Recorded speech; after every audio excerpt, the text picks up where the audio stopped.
Menyambung pertanyaan saya kemarin tentang tahlilan. Pertanyaan yang mana ini? Yang tentang tahlil. Jadi kesimpulan dalam tahlilan tersebut, bid'ah atau sunnah?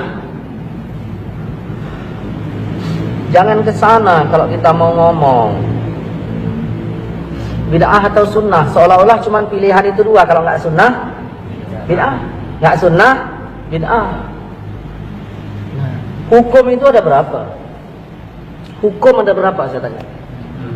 Sunnah itu apa? Sunnah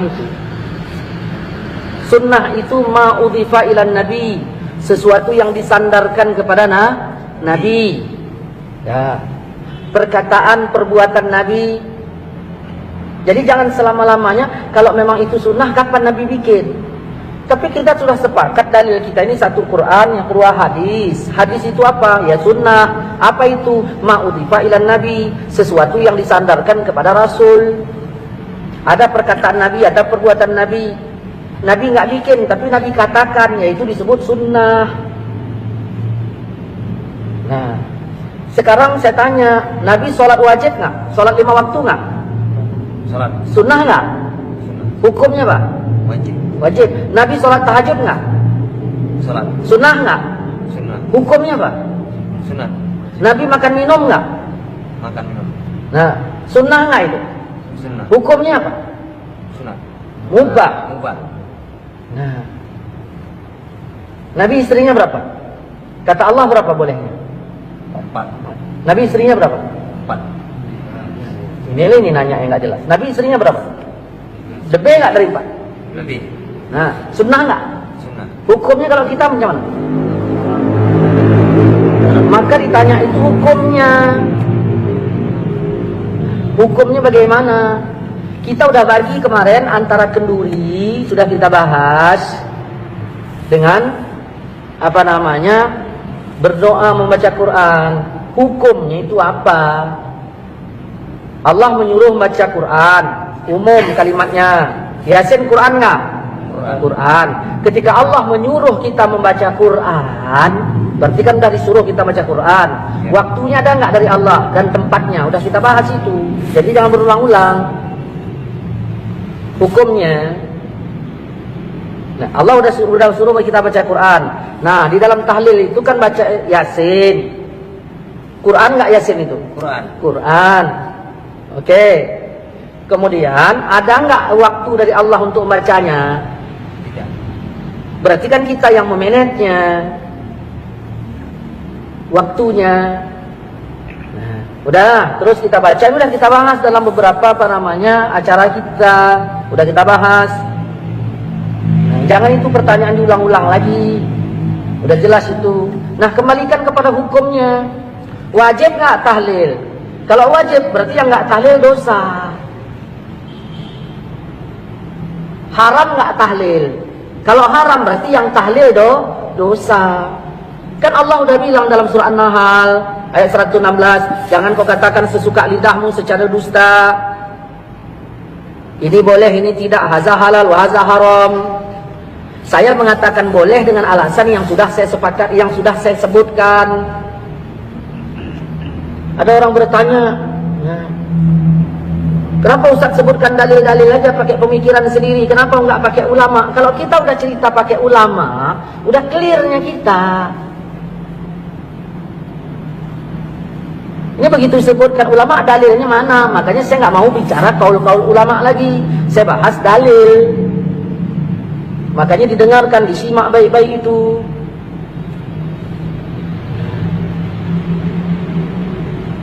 Jadi kita baca baca Pak Yasin. Yang nyuruh baca Yasin siapa? Yang nyuruh baca Al-Quran. Yang nyuruh baca Quran itu ya adalah Allah. Nabi juga nyuruh kita baca. Begitu disebut kalau misalnya Nabi nyuruh baca, kalau Allah nyuruh baca, berarti ya bebas kita bacanya. Diperkirakanlah itu tempat baik untuk dibaca atau tidak. Jadi hukum itu dikemanakan? Ada 5, wajib, sunat, mubah, makruh, haram. Kalau tidak wajib, apakah berarti udah haram? Jangan dulu haram yang kemari. Wajib dulu, baru sunat, baru mubah, baru makruh, baru haram. Nah, tahlil itu kita tanya mau kemana, kita bawa hukumnya. Kemana? Jangan tanya sunnah atau bid'ah. Berarti kalau nggak sunnah berarti bid'ah. Tidak begitu.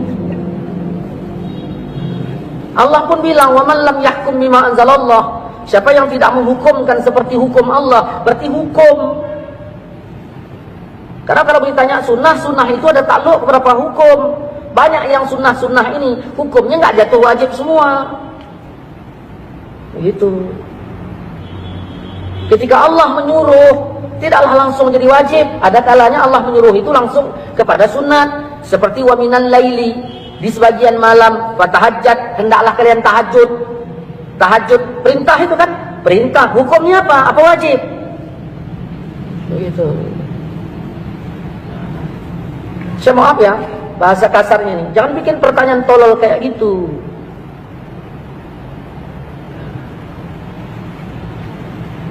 Oke lah Ustaz. Ada satu pertanyaan lagi. Kalaulah boleh membaca Quran di tempat orang meninggal itu, apa manfaatnya Ustaz? Ini pendapat, nanya pendapat saya, apa nanya keterangan? Begini, dah, ya.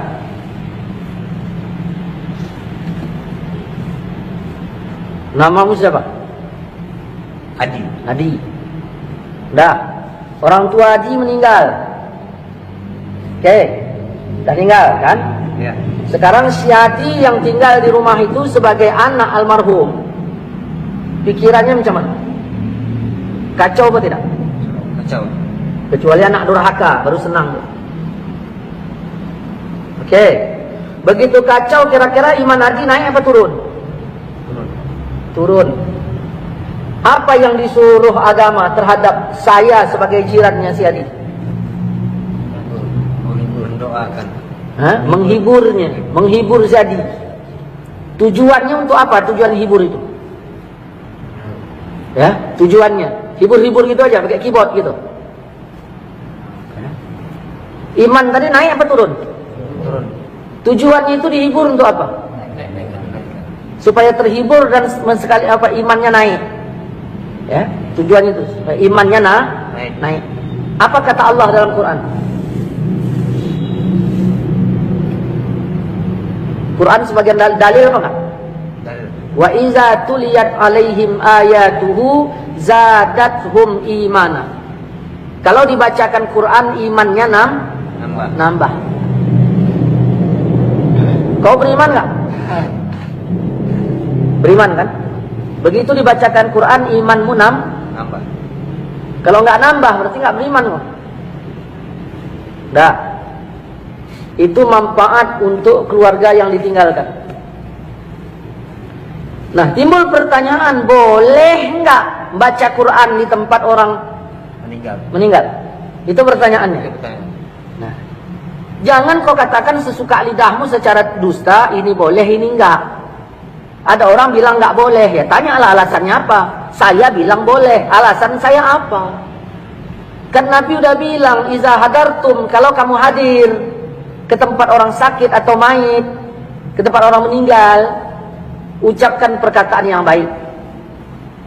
Siapa yang bilang tuh? Hadirlah saya ke tempat si Adi, orang tua Adi meninggal. Rasul nyuruh apa? Ucapkan perkataan yang baik. Datanglah saya, assalamualaikum di, waalaikumsalam. Kenapa ya ayah orang tua kita ini meninggal segala macam, baik nggak? Ngomong saya itu baik nggak? Kata Nabi, sebaik-baik perkataan adalah Quran. Berarti membaca Quran macam mana? Lebih baik. Jelas kan? Berarti membaca Quran lebih baik. Ya udah. Tapi ini nggak lakukan. Sekarang menyelisih apa enggak? Kalau saya baca Quran di situ, yang saya selisihi ayatkah mana ayatnya? Nabi kah mana hadisnya yang saya selisihi? Baru dikatakan berselisih apabila ada nabi bilang jangan, lalu saya baca, di situ berselisih namanya. Tapi bacanya rame-rame. Apa? Berarti babnya bab rame-rame bacanya, baca berjamaah masalahnya. Nanti kita bahas tentang masalah baca berame-rame. Jangan diaduk-aduk masalahnya. Berarti katakanlah Ustaz, saya setuju tahlilan, tapi yang penting bacanya satu orang. Kan enak. Ini enggak, memang tahlilan bid'ah, pernah dibikin siapa? Ini. Datanglah saya tadi. Saya bacalah Al-Quran. Kenapa? Karena sebaik-baik perkataan adalah Al-Quran. Saya baca di situ. 2. Yang ketiga, kalaulah saya ngomong-ngomong yang baik bersama si Adi. Nah, tadi tak masalah kan? Ya. Tiba-tiba ada orang lain datang, Ustaz kirim salam lah Mas Adi. Nah, lalu saya bilang, Assalamualaikum di, Waalaikumsalam. Pak Tanjung kirim salam sama kau. Oh, ya udah, tanyanya macam mana kabarmu?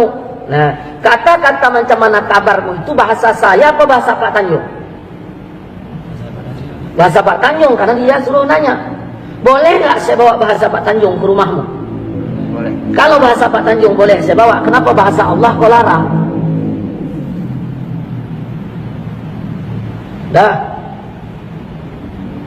Kemudian baca Quran ini bagian dari zikir apa tidak? Zikir. Bagian dari zikir, jelas ya? Bagian dari zikir. Inna nahnu nazzalna zikra. Sesungguhnya kami turunkan zikir, itu maksudnya Quran. Nah, zikir. Kata Nabi dalam riwayat Imam Muslim, perumpamaan orang yang zikir dengan yang enggak zikir itu kayak yang hidup dengan yang mati. Bayangkan yang melayat kita ada 20 orang. Yang baca Quran 5. Yang 15 enggak. Yang baca Quran digolong zikir apa enggak? Yang enggak baca Quran digolong enggak zikir kan? Berarti sama dengan mati kan? Ini yang heran kita ketika kita datang ke tempat orang meninggal, cerita entah apa-apa, masalah pemilu begini begitu, enggak ada yang nyalahkan. Begitu ditarik ayat, langsung ada yang nyalahkan. Ini paham seperti apa ini? Kalaupun dia bilang apa namanya, ya kami nggak baca itu urusannya. Kau nggak baca, ya udah aku pun nggak salahkan kau yang nggak baca. Tetapi kami yang dibaca jangan dituding. Ini begitu kita angkat ke YouTube, ya, ke YouTube, ke Facebook, kayaknya kepanasan. Ada apa ini rupanya? Kita menjelaskan, makanya yang kita jelaskan ini kan kepada teman. Saya Facebook ini punya teman, saya compare, artinya untuk teman saya. Kalau memang pemahamannya beda, ya jangan jadi teman saya. Saya ingin mengingatkan teman-teman, beginilah cara menjawabnya. Nggak ada saya singgah di teman-teman Facebook Wahabi itu sebegini-begini, enggak. Yang kepanasan macam-macam. Masya Allah. Ya. Udah. Ini baru 3. Ya. Kemudian dia berbicara manfaat kan? Ya. Berbicara manfaat. Baiklah, Ustaz. Jadi tunggu dulu, belum selesai. Jangan main baik-baik. Ada orang nelpon saya, Assalamualaikum Ustaz, Waalaikumsalam. Ya. Nah, si Polan meninggal. Siapa? Ayah si Adi. Saya bilang apa? Innalillahi. Innalillahi itu apa? Kembalikan Al-Quran. Innalillahi itu Kalau pertama kematian saja kita dikembalikan kepada Quran, kenapa dilarang membaca Quran di waktu yang lain? Kemudian mau ditanya apanya lagi? Sampai enggak kepada almarhum? Kan begitu. Sampai.